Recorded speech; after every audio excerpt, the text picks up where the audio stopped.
హరి ఓం. ప్రతి ఒక్కరి మనసు మౌనం అవుతేనే మనిషి యొక్క మానసిక స్థితి అంటే అని అర్థమవుతుంది. అది ధ్యానంలో గ్రహించగలుగుతాం. ఆ గ్రహించిన దానిని మహాత్ముల యొక్క జీవన విధానము అనుసరిస్తే మనసు స్థూలం నుంచి సూక్ష్మం వైపు, సూక్ష్మం నుంచి కారణం వైపు, అంటే మహాత్ములు చెప్పిన సాధనలు, సూచనలు పాటిస్తే ఎంతటి వారైనా మహనీయులు అవ్వక తప్పదు. ఇది కలియుగం. ఈ కలియుగంలోని ఆది నుంచి కలి వరకు ఉన్న స్వభావాలన్నీ మన మెదడులో దాగి ఉన్నాయి. ఆ సంస్కారాలు, స్వభావాలు బట్టే ఈనాడు మన జీవన విధానం ఉంటుంది. ఈ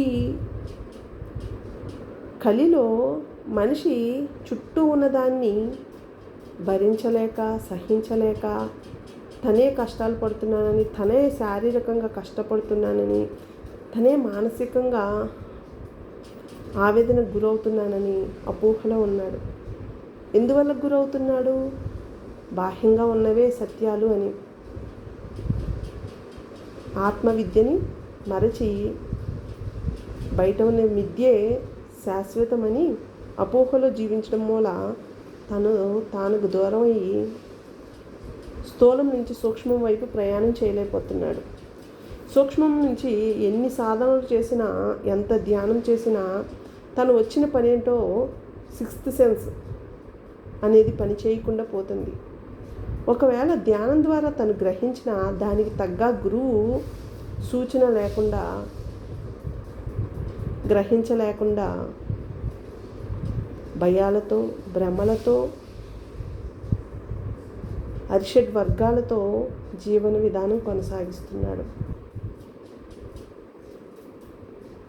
ఈ కలిలో మహాత్ముల యొక్క జీవన విధానం అంటే దైవము, గురువు యొక్క జ్ఞానమును, దైవము యొక్క జీవన విధానమును అనుసరిస్తూ మన ముందు ఉన్న మహాత్ముల యొక్క జీవిత చరిత్రలు పఠించి వారి యొక్క సారం మన రసంగా మార్చుకొని మనలో ఉన్న కామ, క్రోధ, లోభ, మదమోహ, చిత్త, అహంకారం అనే రసాలను వదిలి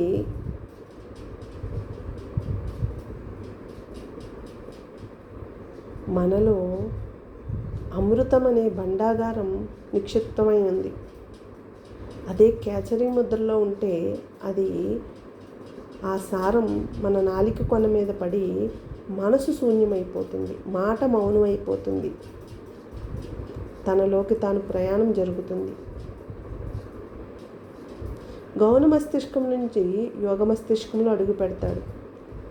తను కలిలోనే కృతయుగ లక్షణాలతో జీవించగలుగుతాడు, గ్రహించగలుగుతాడు.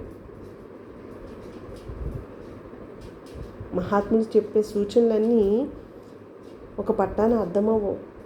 ఎందుకంటే బాహ్యంగా ఉన్నవి మిథ్యను, బాహ్యంగా చూసిన మిథ్యను శాశ్వతం అనుకుని భ్రమలో బతకడం వల్ల, అంతర్విద్యను మరచిపోవడం వల్ల, ఆత్మ నేను అని గ్రహించకపోవడం వల్ల, అంతరాత్మను దర్శించకపోవడం వల్ల,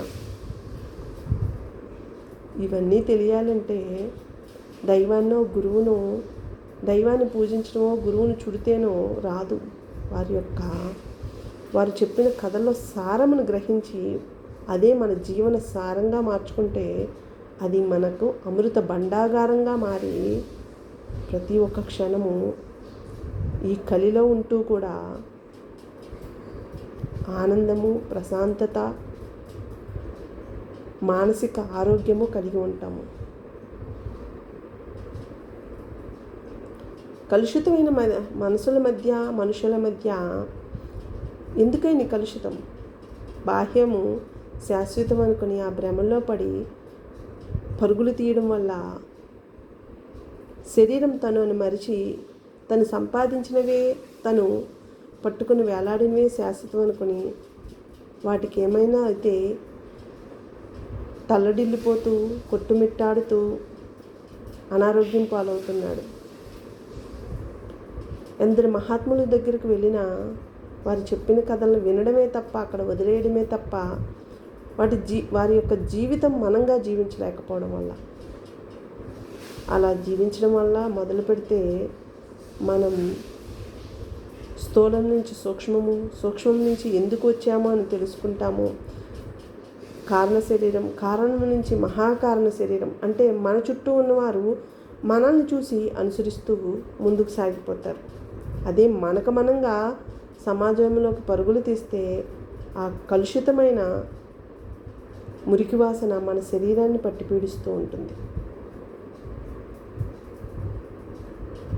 బురదలోకి వెళ్తే ఆ కాలుకి అంటుకోకుండా ఉంటుందా? మిరపకాయ గొట్టులోకి వెళ్తే ఆ గొట్టు మనకు తగలకుండా ఉంటుందా?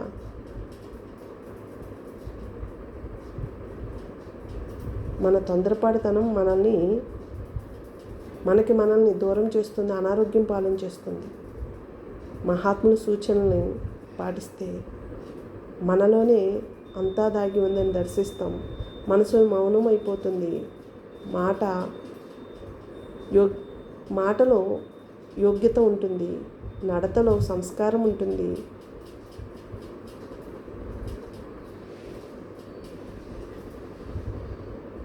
అంతటి యోగం ఈ హిమాలయ యోగ మార్గం. అది మన అందరికీ ఏ జన్మ పుణ్యఫలమో అందింది. వారు చెప్పినవి శరీర భావంతో చూడొద్దు. శరీర భావంతో చూస్తే ఆలోచించడమే మిగులుతుంది. ఆత్మభావంతో చూడటం ఎప్పుడు మొదలవుతుందంటే మనం చదివిన గ్రంథాలు, మనం పూజించే దైవము, మహాత్ములు చెప్పిన జ్ఞానాన్ని అనుసరించినప్పుడు ఆత్మభావన ఉదయిస్తుంది. ఆ ఉదయిస్తూ ఉన్న వెలుగులో మహాత్ముల యొక్క సూచనలు అర్థము అవగాహన కలిగి అంతరార్థం ఏంటో తెలుస్తుంది. మన జీవితం పరమార్థంగా మిగులుతుంది. అంతటి యోగం మన అందరిది.